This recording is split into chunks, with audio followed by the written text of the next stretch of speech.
In the vibrant village of Edi, drums echo through the air as friends and family gather for a grand traditional marriage ceremony. Ikechi, a humble and kind-hearted man, is marrying Neka, a beautiful daughter of the land.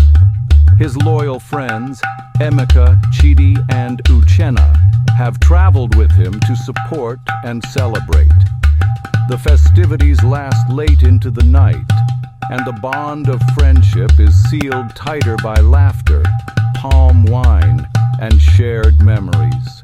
On their way back to the city the next morning, the friends drive through the dense forest road that connects Edi to the outer world. Emeka is at the wheel, Chidi is playing loud music, and spirits are high until a loud thump. The car screeches to a halt, but unfortunately runs over and kills a massive python. The friends are shocked but assume it's just an unfortunate accident. So they abandoned the lifeless body of the python and continued with their journey. As the rumor spread throughout the village, some of the more devoted villagers began mourning on their own, overwhelmed by grief for the Queen Mother.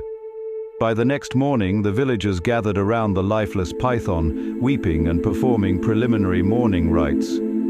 That night, the village priest conducted a solemn ritual, invoking ancient incantations amid firelight.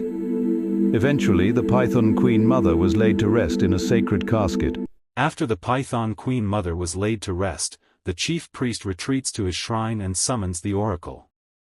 Amidst swirling flames and powerful incantations, the oracle appears and reveals the faces upon the sacred wall.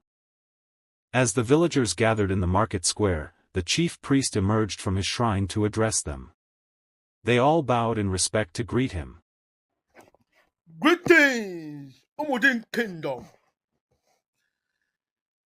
There are 4 in number, namely Emeka, Chidi, Ikechi, and Uchenna.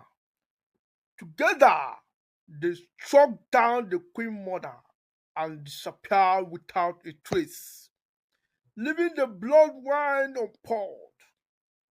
They must return to complete a sacred ritual and appease the land, or the wrath of the great princess of Umudin Kingdom will fall upon them. Let he who has ears listen. The stubborn flies follows the corpse to the grave. I, the great chief priest of Umudin Kingdom, have spoken. The priest warns the king, and formal invitations are sent to the city through messengers and letters, urging the men to return for purification and to bury the python with honor. Emeka and Chidi received the letter from the messenger, but mocked the tradition. In the spiritual realm, the python princess hisses in fury, vowing vengeance. She descends to the human world, transforming into a breathtaking woman, tall, graceful, with hypnotic eyes. You killed the Queen Mother and vanished like cowards. Never to pour the blood-cleansing wine, never to beg the land's forgiveness. You left the edge stained and iron. Now I rise, not to warn, but to destroy. I am vengeance. I am the curse you called upon yourselves, and I will not rest until your bones feed the soil with fire. She waits by the roadside in the city under the harsh sun, while Chidi drives alone and spots her. Intrigued and lustful, he pulls over and approaches her. He persuades her into his car and heads to his hotel. She slowly undressed, luring Chidi with her seductive charm.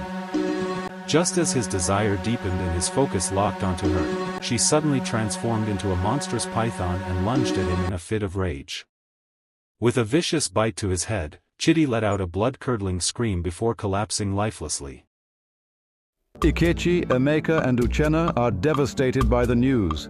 Overwhelmed with sorrow, they mourn deeply as they attend Chidi's burial, their faces etched with shock, pain, and regret. News spreads quickly. Emeka, Uchenna, and Aikichi are shaken to their core. Chidi is buried, but his death is surrounded by mystery and whispers of the supernatural. Weeks later, Emeka returns to his office. A gorgeous woman arrives for an interview, calm, soft-spoken, seductive. Her eyes lock onto Emeka's. She slowly seduces him during the interview.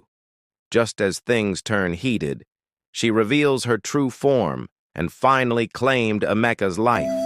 Emeka, lost in the allure of the Python princess's seduction, was caught off guard as she transformed into a giant serpent and lunged at him. He tried to flee, but fate was unkind. She seized his arm and swiftly overpowered him. The snake princess morphed into a giant python, coiling tightly around Emeka's body, crushing the life out of him before vanishing into thin air. Now convinced they are being hunted, Ikechi and Uchenna visit a renowned snake charmer in a remote village.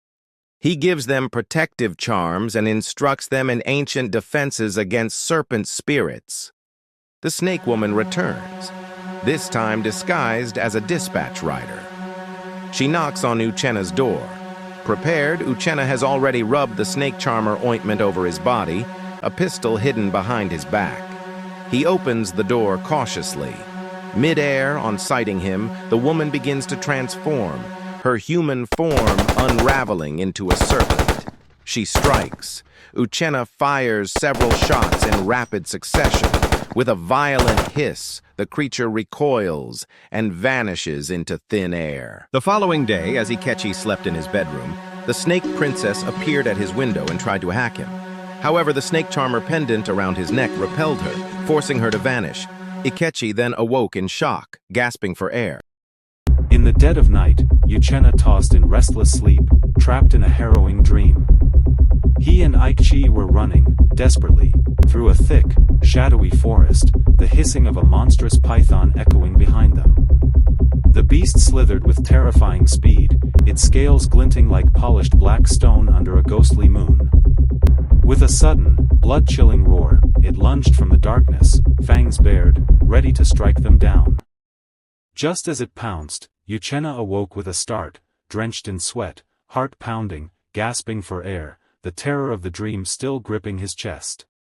As the relentless assaults of the snake princess intensified, Ikechi and Uchenna grew overwhelmed, battered, humbled, and weary. With heavy hearts, they returned to Umuedi. Beneath the flickering light of torches, they knelt before the sacred shrine. Ancient rituals were performed, chants echoing through the night as the snake princess, moved by their repentance, granted them forgiveness. Ikechi and Uchenna visit the graves of Emeka and Chidi, pouring libation and weeping in mourning.